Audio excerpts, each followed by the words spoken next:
Hello, good evening guys! So, andito tayo sa ating lesson 9 ng ating Japanese language tutorial.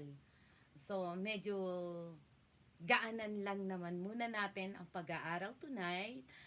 Gusto ko kayong turuan ng iba't ibang parte ng katawan, no?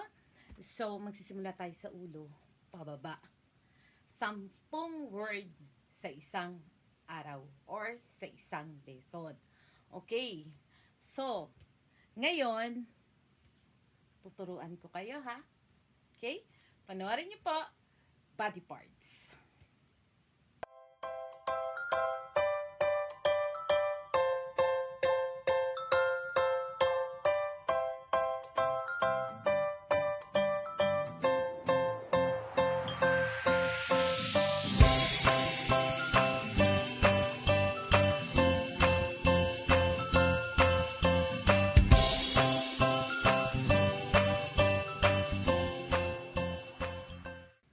Okay, hello!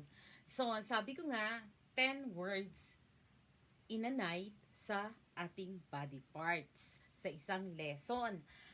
So we have 10 words here or 10 parts ng ating ulo. Ulo pa lang yan. Actually, hindi pa kumpleto yan. So, kasi pagdating dito sa mata, maraming parte yan. Pero yung main lang muna na 10 piraso ang ituturo ko sa inyo. Pababa po tayo. Okay? So, atama. Ang atama ay ulo. Na? Atama. Yung buong ulo natin is atama. Okay. Kao. Kao is mukha.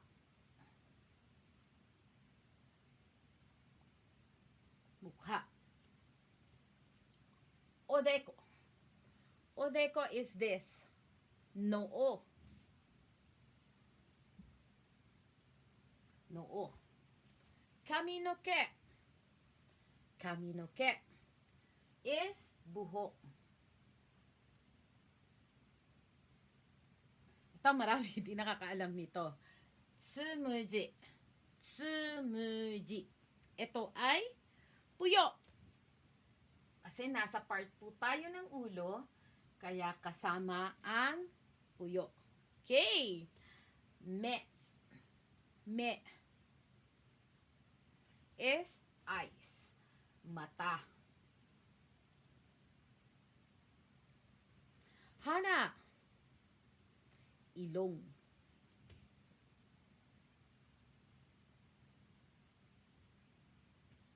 Mimi, hindi po pangalan yan. Mimi is tenga. Yes, tenga po. Tenga tayo, no? Then, kuchi is bibig.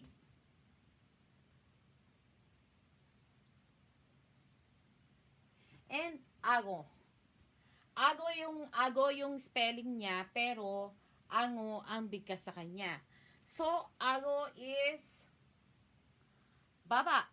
Okay, medyo i-ano natin to, patay na kaya natin to. Para siya ayan. Medyo madilim lang yung dating ng face ko, pero hayaan nyo na lang kasi hindi makita yung bibig eh. Ago is baba. Okay. So, 10 word yan. 10 parte ng ating ulo po, ganyan-ganyan natin kasi hindi nyo naman ako nakikita. Okay. So, atama is ulo. Atama is ulo. Kao is mukha. Odeko is noo. Kaminoke is buhok. Tsumuji is puyo. Me is mata. Hana, ilong. Mimi, tenga.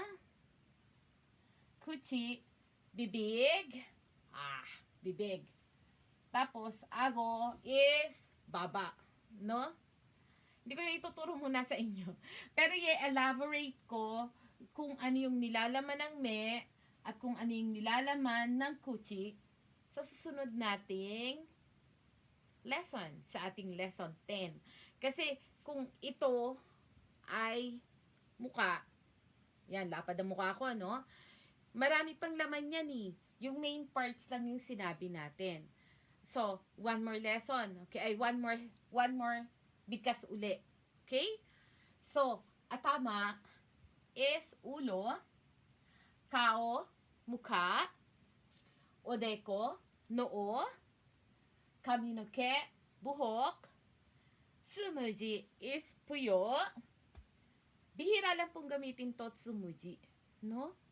Kasi ano naman siya what do you call this? Hindi naman din natin to laging pinag-uusapan. Pero since part siya ng ulo, isinama ko, okay?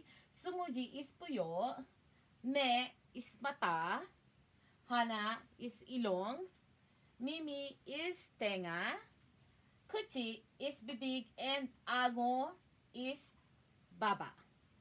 Okay? So, I hope guys, makabisan nyo to kasi kailangan po natin to sa pang-araw-araw nating pamumuhay dito sa Japan. Okay? Sana po may natutunan kayo and please wait for the lesson 10 kung saan mag-elaborate pa rin po tayo dito sa parte ng ating ulo. Okay? Good night guys! Maraming salamat po. OYASUMINASAI! Arigatou gozaimashita!